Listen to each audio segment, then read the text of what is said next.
Salut à toi, moi c'est Lulus depuis le Japon. Bienvenue dans cette nouvelle capsule de Comment dans R.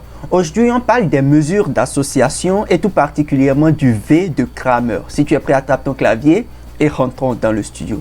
Alors, la logique, elle est toute simple. Lorsque nous avons réalisé notre test d'indépendance et que nous rejetons l'hypothèse nulle d'indépendance, autrement dit, lorsque les variables sont dépendantes, qu'elles sont associées, alors on est intéressé par l'intensité de cette association-là.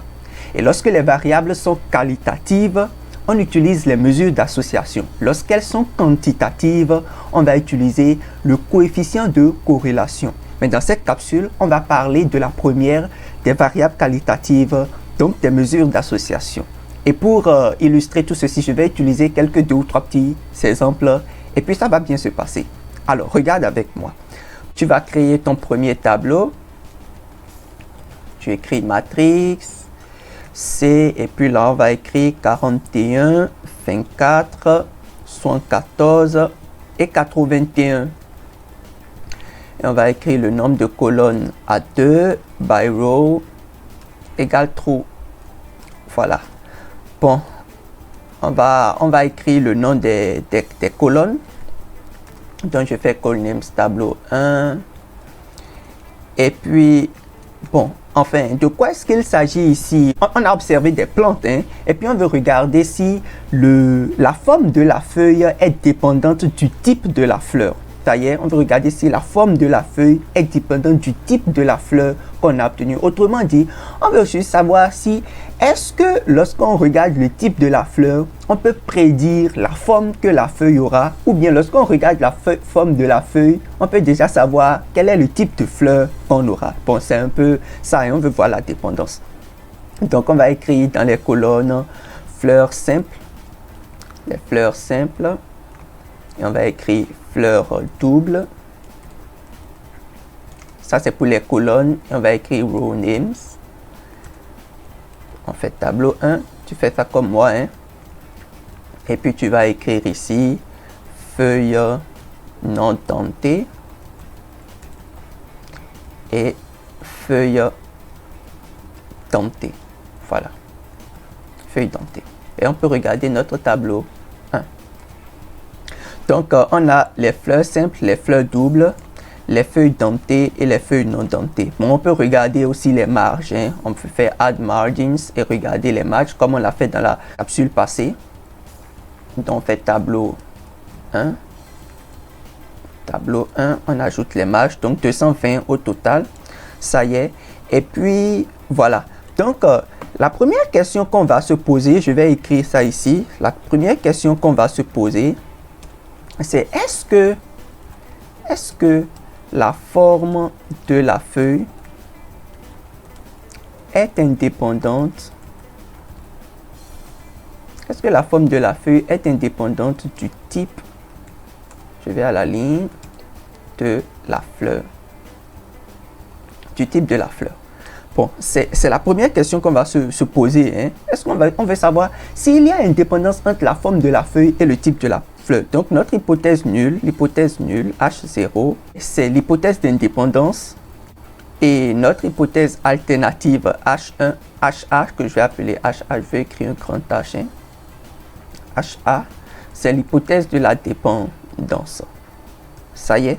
Donc voilà, et lorsqu'on a posé notre question, on a circonscrit le problème comme cela, on peut réaliser notre test. Donc je vais appeler ça ici test 1, on fait un chi-square test et on va écrire tableau numéro 1. Je vais enlever la correction de Yates parce qu'on a juste 2 dimensions et je vais te montrer quelque chose en le faisant comme ça. Donc je vais écrire ici false, je vais enlever la correction de Yates. On peut regarder le contenu de notre premier test. Donc, on a un Pearson chi-square test qui est bien exécuté. On a la statistique qui est de 4,31 et la p-value est de 0,037. Donc, tu vois ici, notre p-value est inférieure à 0,05. On n'a pas assez d'éléments pour accepter l'hypothèse nulle. Donc, on va la rejeter. On va rejeter l'hypothèse nulle et on va conclure ici à la dépendance. Ça y est. Donc, on peut écrire ça ici rapidement. Je vais écrire ça. On rejette l'hypothèse nulle.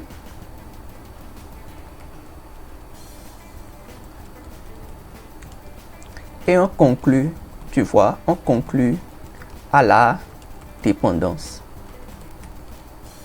Ça y est. Voilà. Alors, lorsqu'on a conclu à la dépendance, la question qui se pose naturellement, c'est quelle est l'intensité de cette association? Quelle est l'intensité de cette dépendance-là? Donc, on va écrire ici en petit 2. Je suis en train de le faire comme ça un peu pour qu'on puisse voir la logique dans ce qu'on est en train de faire. Hein. Donc, on va écrire quelle est l'intensité de cette association. Quelle intensité? Et pour réaliser cela, on va utiliser une librairie qui est toute simple, la librairie VCD, qu'on va exécuter. VCD, en réalité, c'est pour visualisation des données catégorielles, visualization of categorical data, un truc comme ça, ça y est. Et à l'intérieur de cette base, de cette librairie-là, on va utiliser la librairie Association Statistique d'Association, ASSOCStats. Ça y est, c'est ASSOCStats qu'il faut utiliser. Et puis, on va passer notre tableau 1 tout simplement et on va exécuter. Et lorsqu'on fait cela, on exécute. Il y a un certain nombre d'éléments qui apparaissent de façon très classique. Donc, on voit ici, on a le chi-square. C'est deux chi-square tests qui sont exécutés. Le likelihood ratio, qui ne va pas nous intéresser beaucoup ici. Et le Pearson chi-square, celui qu'on a eu là. Ce qu'on a eu dans le test précédent. Ça y est. Et puis, on a notre statistique calculée. Tu vois ici, on a la p-value, le degré de liberté, exactement les mêmes choses que dans le test précédent. Et voilà. Donc, on a ici la première statistique qui va nous intéresser, c'est le coefficient de le phi coefficient, le coefficient de phi. Bon, le phi coefficient, en réalité, c'est une autre mesure d'association, une mesure d'association qu'on voit très souvent aussi. Et puis pour la calculer, c'est très simple. Hein. Il suffit de prendre la racine carrée. Je vais écrire ça pour toi ici. Il faut prendre la racine carrée du coefficient de Pearson. Donc je copie. Je vais copier rapidement et coller ici.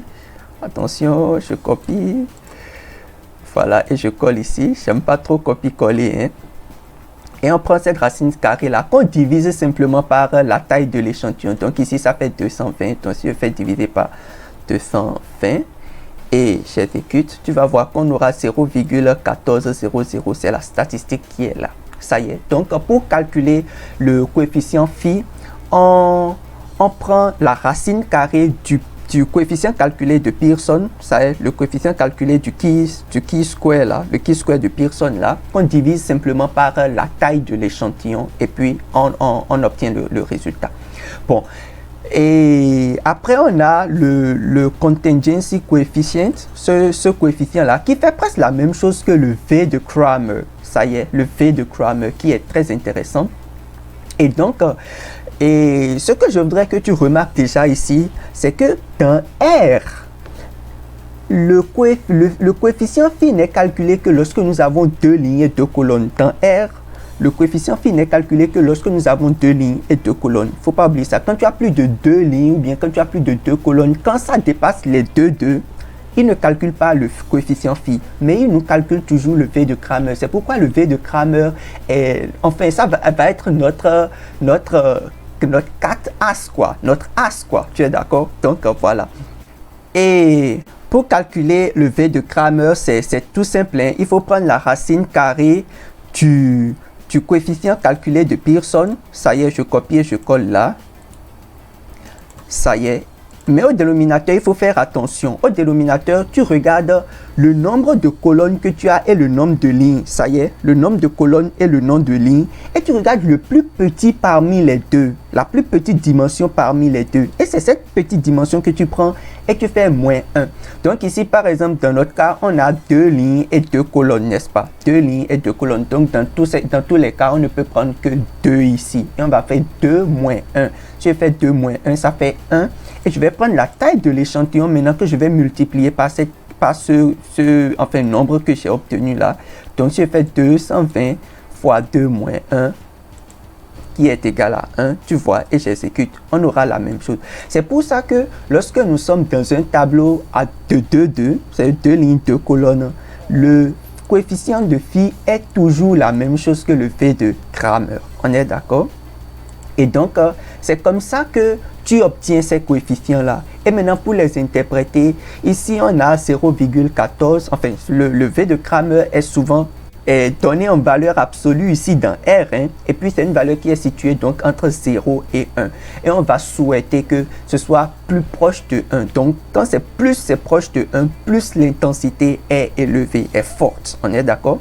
Donc, ce qu'il faut retenir ici dans notre cas, c'est qu'on a 0,14 qui est un peu faible. Hein. Donc, il existe une intensité, il existe une dépendance, mais cette dépendance est relativement faible dans ce cas précis.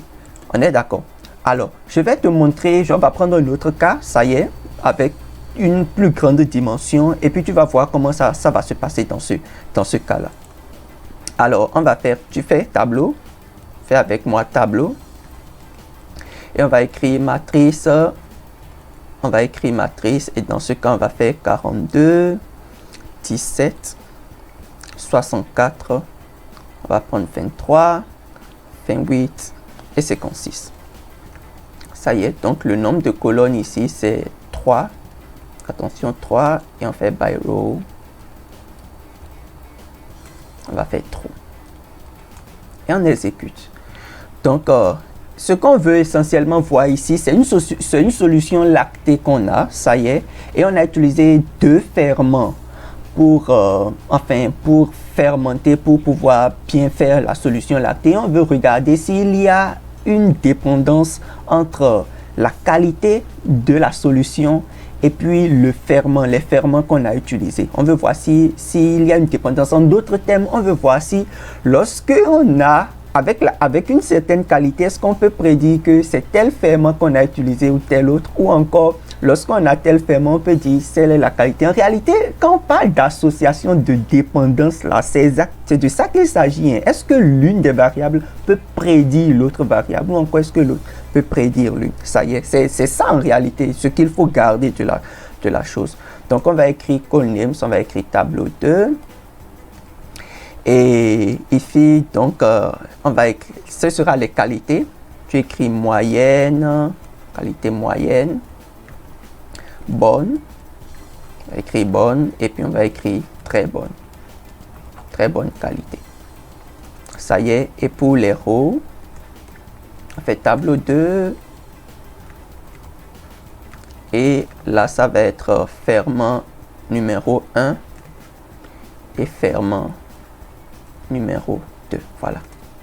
Donc, on peut regarder notre tableau numéro 2, hein, voilà. Donc, ferment 1, ferment 2, moyenne, bonne et puis très bonne. Tu vois, ici, par exemple, on a plus de deux colonnes, on a 3 colonnes. On va espérer que R ne va pas nous calculer le coefficient phi, mais il va nous renvoyer le V de Cramer qu'on va pouvoir utiliser pour pouvoir faire notre analyse. Donc, on peut aller directement au test. On va faire test bon, ou bien si tu veux, je peux ajouter les marges pour toi, hein, ça dépend, pour avoir la taille de l'échantillon si tu veux. Voilà, donc c'est un échantillon de 230 observations, ça y est, et puis les marges sont bien positionnées là.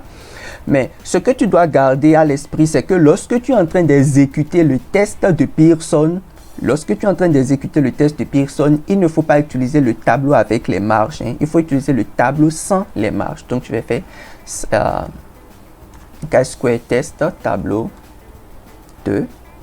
Et puis, j'exécute mon test. Et puis, on peut regarder son contenu.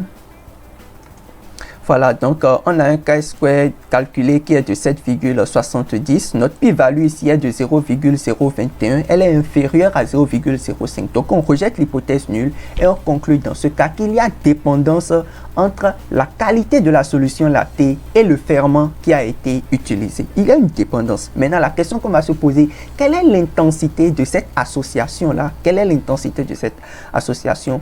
Et comme on l'a fait précédemment, on va utiliser AssoStats. Et on va passer notre tableau numéro 2 et on va exécuter. Donc, on voit ici que la statistique calculée précédemment apparaît. Bon, on aurait pu dans une certaine mesure se passer de ce test et puis aller directement. Mais l'intérêt de faire ceci, ce que personnellement je préfère, c'est que quand tu fais le test de Ki2 d'abord, tu as la possibilité de prendre les statistiques. de prendre, par exemple, la valeur, observer les résidus. Ça te permet d'aller vite à la main ou de vérifier tes calculs quand tu es en train de faire à la main, que tu veux confirmer avec la machine, ainsi de suite. Donc, c'est rapidement, enfin, ça te permet de confirmer ces choses-là, quoi, quand tu utilises le test.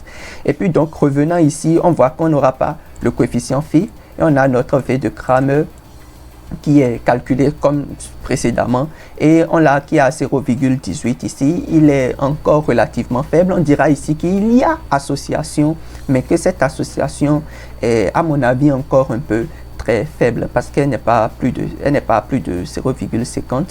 Je vais la dire un peu faible. Et puis donc voilà comment tu essayes d'appréhender l'association, l'intensité de l'association entre deux variables qui sont qualitatives. C'est tout pour aujourd'hui. Merci de m'avoir suivi.